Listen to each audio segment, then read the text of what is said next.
कराची में बारिशों से मुताल्लिक महकमा मौसमियात की बड़ी पेशगोई सामने आ गई। महकमा मौसमियात का कहना है कि बारिशों का सिलसिला इतवार तक जारी रहेगा, जिसके बाद 5 जुलाई से बारिशों के मजीद स्पेल कराची समेत सिंध भर पर असरअंदाज होंगे।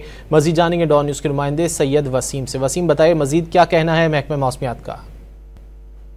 जी बिल्कुल, इस वक्त मैं मौजूद हूँ महकमा मौसमियात के दफ्तर में। अंजुम नज़ीर ज़ैगम साहब जो कि आज हमें बारिश के हवाले से कराची में बिलखुसूस जो इस वक्त फोरकास्ट है उससे आगाह करेंगे और बताएंगे कि आज कराची में किस वक्त तक बारिश मुतवक्के है और ये जो बारिश बरसाने वाला सिस्टम है जो कि अभी कराची पर असरअंदाज हो रहा है, ये कब तक जो है इसका सिलसिला जारी रहेगा।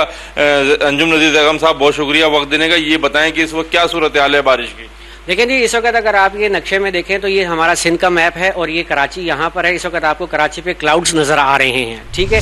ये मानसून का जो हवाएं हैं जिसको हम सोमालियन थ्रस्ट कहते हैं, ये यहाँ से इंडियन गुजरात पे एक लो प्रेशर एरिया बना हुआ है, दूसरा low pressure area of course of Karachi बना हुआ है। तो ये दोनों जो लो प्रेशर एरिया हैं एक दूसरे को स्ट्रेंथन कर रहे हैं और इस बात की तवक्को है कि आने वाले 2 से 4 घंटों के दौरान, यानी कि जुम्मे की नमाज के आसपास जो है कराची में एक स्पेल और अच्छा शुरू हो जाएगा।